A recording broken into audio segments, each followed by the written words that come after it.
earlier looking after this internal complaints committee as the presiding officer. She's here amongst us.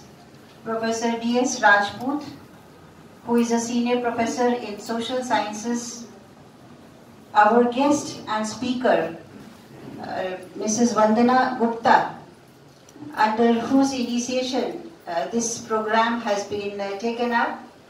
The organizing convener of this program and presiding officer of ICC Cell, Professor Asmita Gajbaiye, the deans of the faculties, heads of the departments, social workers who are present here, other faculty members, the teaching and non-teaching staff, and above all, our dear students who are present here. Today is No Abuse Day. It sounds a little peculiar that we should have a day which has been dedicated specially for no abuse. That is, we should not abuse each other. Just now, Professor Asmita Gajbaiye talked a lot about what is the cleanliness of the body and what is the cleanliness of the mind. And cleanliness of the body, we are taught right from the beginning. This is the way we brush our teeth, this is the way we take our bath, this is the way we wash our hair. This is the way how we perform all our daily hygienic protocols. But what about the mind? The mind, or what builds up our character ultimately, is how you are going to develop into an individual. And if you are an individual who is clean in the mind, then of course you're not going to abuse each other. अक्सर क्या होता है कि हम लोग अपने आम दिनचर्या में कभी कभी आप लोग शौक में किसी से सुन लिया, छोटे बच्चों को आप देखिए, घर में अच्छा खासा बोलते हैं, खेलने गए, उनका एक दोस्त ने एक कोई ऐसा शब्द यूज किया, उन्होंने कहा ये बड़ा नया शब्द है, और उस नए शब्द को उन्होंने बिना उसके मायने जाने और उन्होंने घर में आकर अपनी माँ को, अपने पिता को, अपने भाई को, बहन को वही शब्द यूज कर लिया। उस बच्चे को नहीं मालूम है कि इस शब्द क्या अर्थ है। It is the duty of the parents now to tell him or her कि इस शब्द का क्या मीनिंग है, और उसी समय हमें ये एक सीख देनी चाहिए अपने बच्चों को कि किस तरह से हमें क्या बोलना चाहिए। बोलना, जिस पर मुझे लगता है कि बहुत कम हम लोग चर्चा करते हैं कि हम लोग की वाणी कैसी होनी चाहिए, हम लोग का व्यवहार कैसा होना चाहिए, हम लोग की स्पीच कैसी होनी चाहिए when we are communicating with each other। अब ये एक छोटा सा आज ये कार्यक्रम जो किया, वंदना जी मेरे पास आई थी और उन्होंने कहा कि मैडम हम इस तरह का एक कार्यक्रम करना चाहते हैं, तो मैंने कहा तो बहुत ही अच्छी बात है। हमारी टीम यहाँ प्रोफेसर अस्मिता गजबैये ने इस टीम को लीड कर रही है, she is right now the presiding officer of the ICC cell. तो हम लोगों ने ये कार्यक्रम किया, और यहाँ पर कार्यक्रम आते ही शुरुआत कैसे की गई कि यहाँ पर हम एक सैपलिंग देकर, एक नारियल देकर इस तरह से वेलकम किया गया, जिससे कि लगा कि there is a sort of etiquette और manners in the organizing committee, जिन्होंने अपने मेहमानों को आकर यहाँ पर एक सम्मान दिया। इसी तरह हम लोग अपने घरों में भी जब हम लोग कोई व्यवहार करते हैं, हमारा कोई मेहमान आता है, हम लोग उनको सम्मान देते हैं। And then now it depends कि आपका व्यवहार कैसा है, कि आप लोग दिनचर्या में, कई बार ऐसा होता है कि हम लोग अज्ञानता से, अब हम धीरे धीरे हम बड़े होने लगते हैं, और जैसे जैसे हम बड़े होने लगते हैं हमारे मन में हम लोग और समाज में बाहर निकलते हैं। Now it is up to you that what you are going to imbibe in your personality. आप अपने अंदर कौन कौन से गुण लाना चाहते हैं, कि आप कैसे बोलेंगे, कैसे दूसरों के साथ व्यवहार करेंगे, और वही आपकी पर्सनालिटी बनाता है, वही आपका व्यक्तित्व बनाता है। और जो हम व्यक्तित्व निर्माण की हम बात करते हैं, वो तभी पॉसिबल है जब आपका कैरेक्टर, आपका साउंड हो, आपके अंदर ऐसे मैनर्स हो, आपका ऐसा व्यवहार हो कि दूसरे लोग आपसे प्रभावित हो। प्रभावित होना, अब आप लोग कहीं भी जाते हैं, किसी भी आप सम्मेलन में गए या किसी मित्र के यहाँ गए या किसी एक मीटिंग में गए, वहां पर जाकर आपका जो व्यवहार है, हो सकता है कि आप बहुत बड़े पद पर हो। कई बार ऐसा होता है कि बड़े पद पर पहुंचने के बाद ऐसा लगता है हमें तो सब कुछ आता है। एक बार होता है ज्ञान का, कि हमें बहुत ज्ञान है, और दूसरे उसमें हमारे व्यवहार में एक चेंज आ जाता है। So I must say that a person is always learning throughout his और हर लाइफ। यदि हमारे मन में एक ये भाव हो कि हम हर एक से, हमसे छोटा हो चाहे हमसे बड़ा हो, हम उससे कुछ ना कुछ सीखते अवश्य हैं, तो इस भाव से यदि हम लोग एक दूसरे से व्यवहार करेंगे तो हमारे व्यवहार में एक नम्रता आ जाएगी। नम्रता एक ऐसा वर्ड है कि हम आपस में मिले और आपने जिस तरह से उनसे बातचीत की। क्यों ऐसा होता है कि कई बार आप किसी एक अनजान व्यक्ति से जाकर मिलते हैं, लेकिन एक बार मिलने के बाद आपका मन होता है कि हम बार बार इससे मिलें, होता है ना? ऐसा इसलिए होता है क्योंकि उसके व्यवहार ने आपको प्रभावित किया। आप जैसे ही आए, एक बड़ा आदमी, बड़ा पुरुष, महापुरुष आपके आने पर खड़ा होकर कहता है आइए आइए, आपका बहुत बहुत स्वागत है।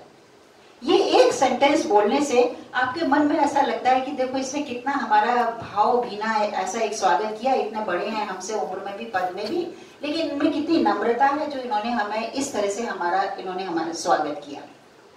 दूसरा ये हो सकता है कि हम कई बार लोगों से मिलते हैं और बहुत पुराना हमारा एसोसिएशन भी है, लेकिन जब भी मिलते हैं तो कुछ ना कुछ ऐसा कह देते हैं कि लगता है कि बेकार इनसे मिले और मूड ऑफ होकर बाहर हम निकलते हैं। मूड ऑफ एंड ऑन, ये दो चीजें बड़ा आप लोग जानते हैं। एंड दीज यंगस्टर्स, ये लोग बहुत ये वर्ड अपना यूज करते हैं, आज बड़ा मेरा मूड ऑफ हो गया। आपने कभी जानना चाहा कि आपका मूड क्यों ऑफ हो गया? मूड ऑफ होने के दो कारण हैं। या तो आपका व्यवहार कुछ ऐसा रहा, कई बार अनजाने में आप गए थे बहुत अच्छे इंटेंशन से, वहां जाके लड़ाई हो गई, आपकी इच्छा नहीं थी, लेकिन आपने कुछ ऐसा कह दिया उस समय कि आपको, उस समय तो आप नाराज थे इसलिए आपने ऐसा कुछ कह दिया, बाद में आकर आपको बहुत पछतावा हुआ कि आपने कहा मैंने क्यों ऐसा कह दिया, मेरे तो ये नेचर में नहीं है। इसीलिए कहा जाता है कि जो भी शब्द अपने मुंह से निकाले पहले सोच समझ कर निकालें, जिससे कि उसका कोई दुष्प्रभाव ना हो। इसीलिए ऐसे ही हम देखते हैं, जो मूड ऑन और ऑफ की मैं बात कर रही थी कि हमारा मूड ऑफ क्या हो गया, या तो हमने खुद ऐसा व्यवहार कर लिया या दूसरे आदमी ने हमारे साथ ऐसा व्यवहार कर लिया कि हमारा मूड ऑफ हो गया। अब इस मूड को ऑन करने का क्या तरीका है?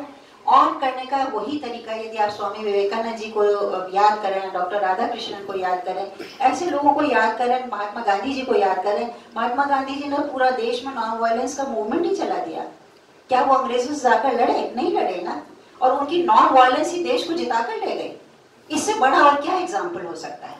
So I feel that if we in our behavior we have that efficacy, we have that normalcy, we have those manners, हम हर एक का मन जीत सकते हैं। मन जीतने के बाद हमारे हर एक का मन करता है कि हम दूसरे का मन जीते। कभी आप इसमें खुश होते कि आज हमने उसको नाराज कर लिया, अरे वाह आज तुम्हारा बड़ा अच्छा मूड है क्योंकि हम उसको नाराज कर, नहीं ना। यदि आप दूसरे को खुश कर लेते हैं, अपना साथी हो, अपना बॉस हो, अपने पेरेंट्स हो, अपने रिश्तेदार हो, किसी को भी जब आप खुश करते हैं आपका मन स्वयं खुश हो जाता है। और यही मेडिटेशन और योगा भी यही सिखाता है। गिरी जी बैठे हुए हैं यहाँ पर, वो भी ये कहते हैं अपने मन को खुश रखने के लिए, अपने मन को संतुलित रखने के लिए। So all these things ultimately they are reflecting on your personality, they are reflecting on your character, they are reflecting on your behavior। और इस दिन के माध्यम से हम सब यही चाहते हैं कि हम लोग अपना व्यवहार ऐसा रखें जिससे कि और लोग हमारे पर्सनालिटी से, हमारे व्यवहार से प्रभावित हों। यही देखते हुए आज जो आपने शपथ ली है, शपथ में आप लोगों ने तीन पॉइंट्स में आप लोगों ने तीन बातें कही हैं कि हम अपने हर क्षेत्र में हम अपने वैचारिक स्वच्छता क्या है, हमारे विचार जो है स्वच्छ, हमारे मन में गंदे विचार ना है। हमारे मन में ऐसा ना हो कि अरे वो मुझे मिल गया मैं एक थप्पड़ मारूंगा। क्यों मारोगे भाई, क्यों गुस्सा आ रहा है अंदर? Try to analyse. हम उसे समझाएंगे, हम उससे बात करेंगे। Let us try to sort, even if we have some differences with each other, let us try to sort it out। कभी भी ऐसा भावना मन में नहीं आनी चाहिए कि हमें एक बदले की भावना है। जो बदले की भावना होती है, this is the root cause of disharmony और क्रिएटिंग अ chaos। तो हमें अपने विचार में हमें बहुत स्वच्छता लानी चाहिए।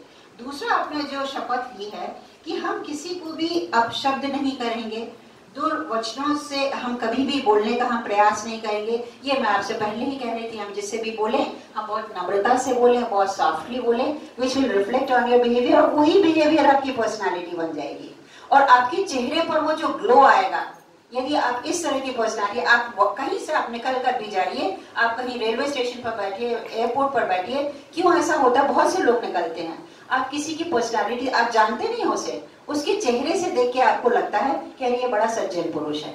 कैसे आ गया उसके चेहरे पर? क्योंकि what is with in you it expresses outside you also. तो इस तरह का हमें प्रयास करना चाहिए। और ये जो हम अब तीसरा जो आपने शपथ ली कि अब शब्दों का प्रयोग भारतीय दंड संहिता के अंतर्गत, वो मैं चाहती हूँ वो नौबत ही ना आए।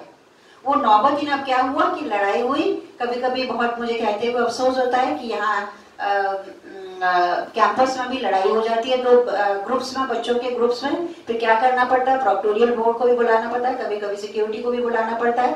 तो क्यों? Because now we want to have discipline. अगर ऐसी स्थिति हो जाएगी तो लॉ एंड ऑर्डर तो लाना ही है। तो इस तरह की ये चीजें आती हैं जिनको हमें अवॉइड करना चाहिए। तो मैं समझती हूँ कि आज का ये दिन जिस पर हम नो अब्यूज डे के नाम से हम कह रहे हैं, नो अब्यूज, हम किसी से बुरा नहीं बोलेंगे, हम सबसे हम अच्छा बोलेंगे।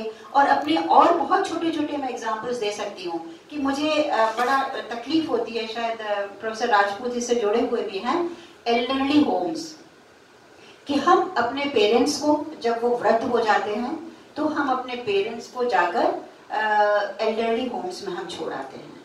ये सबसे बड़ा डिसरिगार्ड का एक एक्शन है। ये होने चाहिए, मैं ये नहीं कहती एल्डरली होम्स नहीं होना चाहिए, लेकिन वो एल्डरली होम्स सिर्फ उन लोगों के लिए होने चाहिए जिनके बच्चे उनके पास केयर करने के लिए नहीं है। लेकिन जिनके बच्चे उनके पास केयर करने के लिए हैं, this is the highest sort of disrespect, highest sort of it is a highest sort of an abuse to your parents when you think कि हम इनको अपने साथ नहीं रखेंगे और जाकर एल्डरली होम में हम जाकर उनको वृद्धाश्रम में जाकर हम लोग छोड़ाते हैं। हम भूल जाते हैं ये वही माँ बाप हैं जब हमारी एक छोटी सी गलती पर हमें घंटों हमें समझाया करते थे, हमारी एक छोटी सी चोट पर हमें घंटों हमें मरहम लगाया करते थे, जो हम नहीं सीख पाते थे घंटों बैठकर हमें समझाया करते थे। वही पेरेंट्स आज जब बड़े हो गए हैं, just try to imagine the care which they took for you. और आज जब वो बड़े हो गए हैं, आज जब वो वृद्ध हो गए हैं, मान लीजिए वो सुन नहीं पाते, जब सुन नहीं पाते आपने कह दिया, उन्होंने पूछा कि भाई कौन निकल के गया, नहीं देख पाए, बुजुर्ग हो गए हैं, उन्होंने कहा भाई कौन निकल के गया, तो कह दिया शर्मा जी गए हैं। क्या बेटा कौन गए हैं? शर्मा जी गए हैं। अरे बेटा सुन नहीं पाया, कौन निकल के गए अभी मेरे सामने से?